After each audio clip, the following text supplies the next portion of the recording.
Welcome to Journeys with My Body, your go-to podcast for uncovering the hidden stories of aging, health, and pregnancy. I'm your host, Heidi, and together, let's explore the inherent intelligence our bodies hold. In each episode, we'll offer practical wisdom and expert insights to help you honor and navigate your unique path.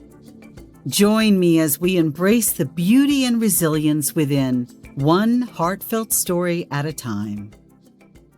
Hello and welcome back to another episode of Journeys with My Body. I'm your host, Heidi, and today we're looking at the world of words. Not just any words, but the ones we use to talk to ourselves about our bodies. Buckle up because we're about to embark on a linguistic journey that might just change the way you think, feel, and experience your unique body. All right, let's kick things off with a little thought experiment. I want you to imagine you're standing in front of a mirror. I know we've used this one before, but stay with me. Take a moment to really visualize this. Now, what's the first thing that pops into your head? Is it something like I'm too fat, I'm too skinny?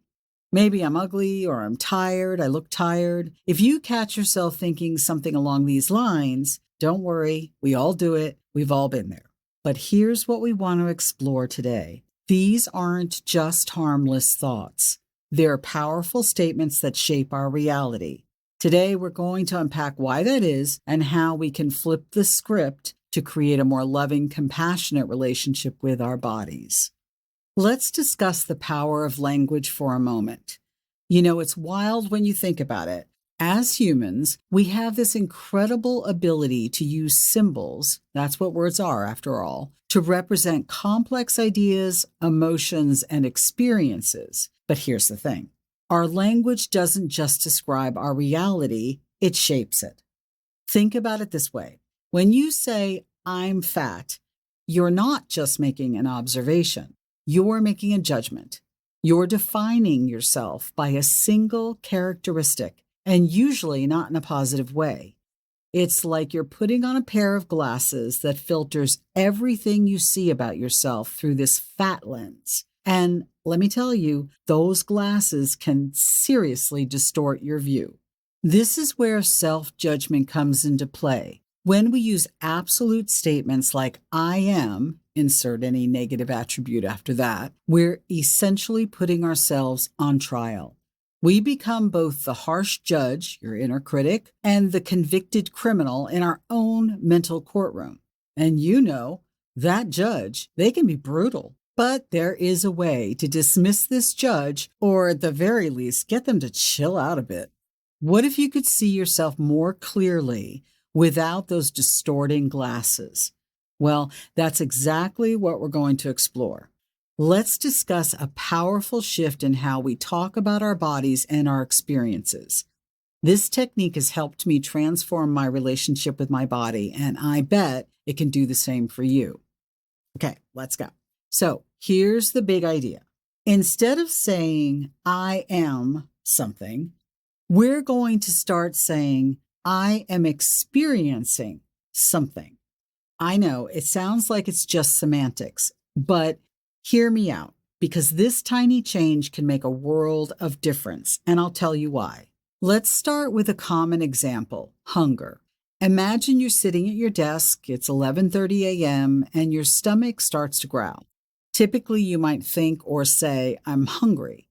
Simple, straightforward, and it gets the point across. But what if you said to yourself, I'm experiencing the sensation of hunger instead? At first, it sounds like it might mean the same thing, but this crucial difference can transform your relationship with your body. When you say, I'm hungry, you're identifying with the sensation. It's like saying, this hunger is me. It can feel urgent and overwhelming as it defines your entire state of being at that moment. But when you say, I'm experiencing the sensation of hunger, you create a little space between you and the feeling. You're acknowledging the sensation without letting it define you. You become the observer of your hunger rather than being consumed by it. It's like you're putting on the scientist's lab coat and clipboard, looking at your hunger with curiosity instead of judgment.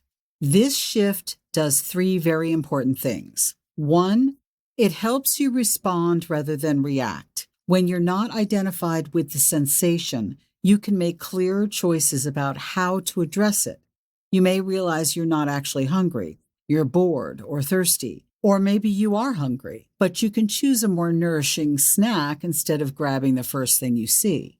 Two, it increases your body awareness. You start to notice the nuances of the sensation, where you feel it, how intense it is, what it's really telling you. It's like tuning up the volume on your body's signals and really listening to them.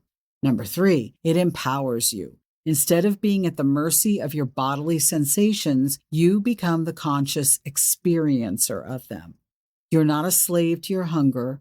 You're the CEO of your body, making informed decisions based on the data your body is sending you. And there's more. This approach isn't just for hunger or physical sensations. It's a versatile tool that can transform how we experience our emotions, thoughts, and even our sense of identity. Let's explore how we can apply this technique to different areas of our lives. So, for instance, emotions. We often say things like, I'm angry, I'm sad, I'm anxious. But what if we reframed these statements? Instead of I'm angry, try saying I'm experiencing anger. This subtle shift acknowledges that the emotion is real, but it's not your entire being. It's a temporary state that you're moving through. So, for example, if you're stuck in traffic and feeling frustrated, instead of thinking, I'm so angry right now, try, I'm noticing feelings of frustration arising. I know it sounds a little bit, but it works. This creates a bit of distance and allows you to observe the emotion rather than being consumed by it. You might find it easier to let go of the anger or respond to the situation more calmly. How about thoughts and beliefs? We often identify strongly with our thoughts, especially long-held beliefs about ourselves. But thoughts aren't facts. They're mental events that come and go. By applying our linguistic shift here, we can loosen the grip of negative self-talk. Instead of, I'm a failure, try, I'm noticing thoughts of self-doubt. Rather than, I'm not good enough, say, I'm experiencing feelings of inadequacy. This creates space between you and the thought, allowing you to question its validity and choose to engage with it. Physical appearance. Body image is a huge area where this technique can make a difference. Instead of I'm fat or I'm ugly, try I'm having critical thoughts about my body, or I'm noticing judgments about my appearance. This small shift can help interrupt the cycle of negative self-talk and body shame. Another area, skills and abilities. We often define ourselves by what we can or can't do, but our abilities are not fixed. They can change and grow. So instead of I'm bad at math, try I'm experiencing difficulty with this math problem. Instead of I'm uncoordinated, say I'm noticing challenges with this physical task. This reframing acknowledges the current experience without making it a permanent part of your identity. Same thing for personality traits. We tend to box ourselves in with statements like I'm shy or I'm lazy, but these traits aren't set in stone. Try reframing them as I'm experiencing discomfort in social situations, or I'm noticing a lack of motivation right now. This allows for the possibility of change and growth and doesn't keep you locked into any one judgment about yourself. It also helps you escape anyone else's judgments. You don't have to take it on. You don't have to assume it as who you are because they have a judgment about you. Chronic conditions. For those dealing with ongoing health issues, it can be very easy to identify strongly with the condition. Instead of I am a diabetic or I'm depressed, try I'm managing diabetes or I'm experiencing depression. Again, this subtle shift acknowledges the condition without letting it define your entire identity. Relationships. We often define ourselves by our relationships. And instead of I'm a failure at relationships, try I'm noticing patterns in my relationships that I'd like to change. This reframing opens up possibilities for everything. By applying this technique across different areas of our lives, we create a more flexible, compassionate relationship with ourselves. We're no longer trapped by rigid self-definitions. Instead, we become curious observers of our own experiences. We're also not trapped, again, by anyone else's definition of us. It doesn't mean we ignore or dismiss our feelings, our thoughts, or our experiences. On the contrary, we're acknowledging them fully, but we're doing it in such a way that it doesn't let them overwhelm us or define us completely. Think of it like this. You are the sky, and your thoughts, emotions, and sensations are the weather. The weather can be stormy, sunny, or anything in between, but it doesn't change the fundamental nature of the sky. By saying, I'm experiencing or I'm noticing, you're reminding yourself that you are the vast, unchanging sky, not the temporary weather passing through. This perspective can be incredibly liberating. It allows us to engage with our experiences without being controlled by them. We can acknowledge our anger without lashing out, recognize our anxiety without being paralyzed by it, or notice our self-doubt without letting it stop us from pursuing our goals. For the next week, try implementing this shift in your daily life. Every time you notice an intense sensation or emotion, try phrasing it as an I am experiencing or I am noticing. Pay attention to how this changes your relationship with that feeling.